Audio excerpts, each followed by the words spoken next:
Sunday was the debut of Ndamukong Suh-Linval Joseph. Ndamukong Suh and Linval Joseph as Eagles.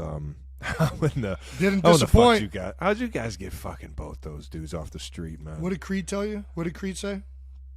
Huh? Creed Humphrey? He said, what are you guys doing over there? You building the Avengers? Creed, you're legendary. Should we not lie? Oh, we can take that out if we're not comfortable with that. But no, dude, it's silly, dude. What? You guys already had behemoths up front. Like what? Listen, I think we were already a very talented team, and these two guys are going to help us out. They add not only talent but size and just experience. Experience, yeah. You could see it. Even in the middle of the game, third quarter, offense, clearly we were struggling. Not really to move the ball. It's the same thing as the week before. We're making mistakes. Obviously, we talked about my snap. There's the turnovers, penalties, all these things that we're just killing ourselves over and over. You know it. And my man Sue is just like, hey man, we gonna get it. We gonna stop them. You guys get the ball back. You know what I mean? That's why it's nice to have some of those veteran guys around. And not only did they play a great game, but I think they're gonna offer a lot from their personalities. Linval Joseph after the game had like the quote of a lifetime, where he's like, "Hey, at the end of the day, we had to drop our nuts," and that's a Philly fucking quote if I've ever heard one right there from a man Linval. Everybody loved him for that and one. For sure. It's been great too. Just I've played against these guys so much. Ndamukong Suh in Detroit and Miami and in L.A. and Tampa Bay. Linval in the New York Giants, Minnesota, and the L.A. Chargers. I know they're good. They make my job really hard. That ain't no secret. I'm more than happy that we were able to add both these guys, and that our team is going to be that much more stacked with the end of the season coming up. I mean, without a doubt, man. That's a whole lot of firepower you guys just added towards the end of the season, especially with those guys being fresh and being that knowledgeable. Dude, there were reporters asking me. They were like, "Man, how crazy is it? These guys came in and just balled." I'm like, "They're fresh legs. What'd you expect them to do? Like, you think these guys are going to get that much better from like 1 week or 2 weeks of practice? Like, no, fresh legs. Linval knows how to use his hands. And Ndamukong Suh, he knows how to use his hands. He needs, you keep these guys fresh. Legs, man. Oh. I'm with you on that, man. Keeping guys fresh. How fresh are you feeling right now? In terms of personal challenges, the Vikings are the first opponent Prescott starts against this season with a winning record. And thank you. Staying in the NFC East, the 8-1 Eagles reaching an agreement today with defensive tackle Ndamukong Suh, one-year deal. This following the addition of defensive tackle Linval Joseph yesterday. Philly's D has struggled against the run without Jordan Davis, who's on the IR and out at least 2 more games. Last season, Suh had 6 sacks for the Buccaneers. Let's bring in, once again, our senior NFL insider, Adam Schefter. Shefty, what's behind this decision by Eagles GM Howie Roseman to bring in Suh this week? Well, Kevin, he recognized that this run defense needed help, and this had been going on for a little while. The talks with Suh have been going on, I'm told, for multiple weeks, and culminated in the agreement today. And if you look at the Eagles' schedule, there's your hint as to why they needed help on run defense. They play this upcoming week Jonathan Taylor and the Colts.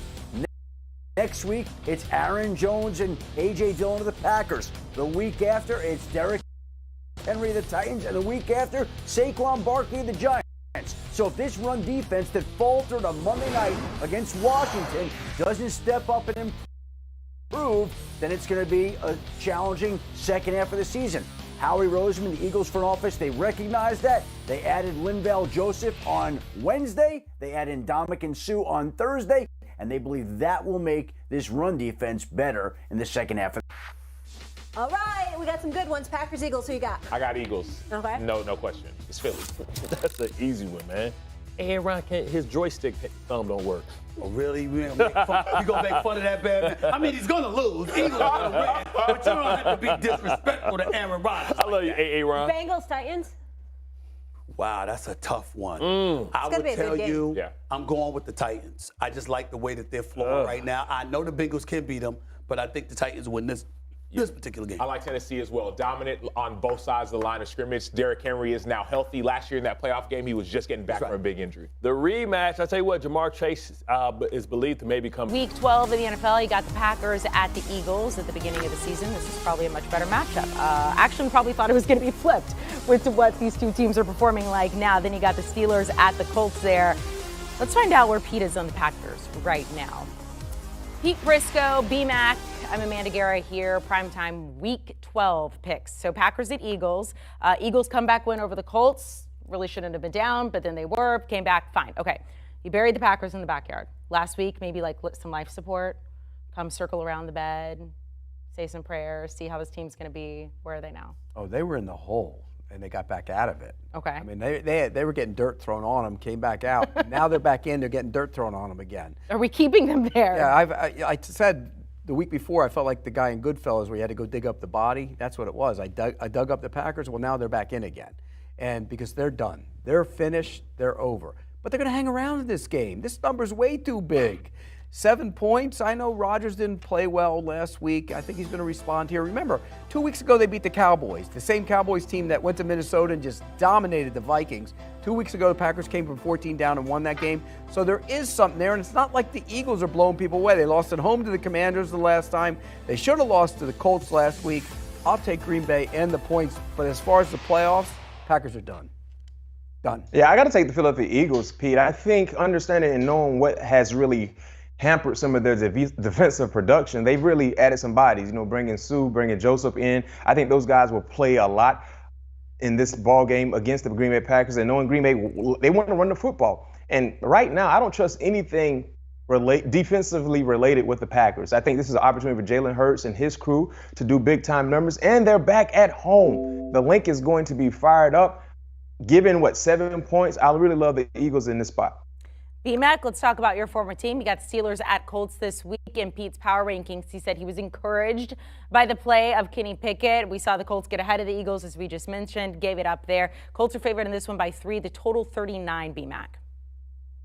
Give me the Pittsburgh Steelers getting 3 points. Mike Tomlin, wait a minute.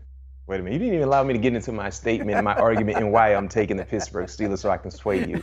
And you are with me as well. But you know what? Can I finish? Yes. Can I finish? Yes. Mike Tomlin, prime time, has been almost a lock. Yes, they lost against the Cincinnati Bengals, but we saw some offensive production. We saw a sense of urgency. We saw an offense that can put points on the scoreboard. I think we see some of those same similarities from the Cincinnati Bengals ball game in the Monday night affair with the Indianapolis Colts. Not to mention defensively, they gave up some points, but they made some things happen. Just having TJ Watt in the lineup does something to their defense where they just perform a little better. Najee Harris, surface. George Pickens, surface. You look at Kenny Pickett, he made some timely plays. I think this is going to be an ugly, ugly ball game, by the way. I think it's going to be a low-scoring affair. But when you factor that into the equation, I always like to side with the team that's getting points. I'm going to go with you, B-Mac. I think the Steelers are going to cover this number. I like what I've seen from them. I thought Kenny Pickett was going to be a good player when he came out of the draft. I still think that, and he's getting better and better by the week. The Colts don't scare anybody. They're not a great team. They scared the Eagles last week for a little bit, though. And Jeff Saturday's done a nice job, but I'm going to take the Steelers to cover this number. I don't know if they win the game, but it's going to be really tight. So despite all the flack that you give B-Mac, we're going with the Vikings this week, and we're going with the Steelers. Well, he picks them every week. Exactly. I know, but you're there this week. I am there. Recapping primetime games Sunday night, you got Packers at Eagles. Opposite sides of that one, B-Mac laying the points with the Eagles, Pete taking the points with the Packers there, and both like the Steelers to cover the 3 on the road against the Colts. It is time for Pete and B-Mac's best bet of the week. B-Mac, you are not always with us, so you get to go first. Washington, give me the Commanders. That spread is 3.5, 4 points, I think it is. 3.5. I love Washington in this spot, 3 in the hook, playing some real inspired. In terms of personal challenges, the Vikings are the first opponent Prescott starts against this season with a winning record.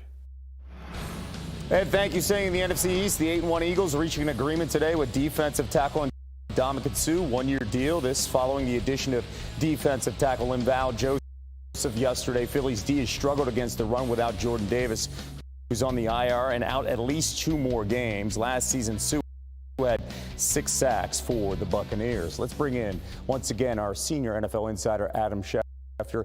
Shefty, what's behind this decision by Eagles GM Howie Roseman to bring in Suh this week? Well, Kevin, he recognized that this run defense needed help, and this had been going on for a little while. The talks with Suh have been going on, I'm told, for multiple weeks and culminated in the agreement today. And if you look at the Eagles' schedule, there's your hint as to why they needed help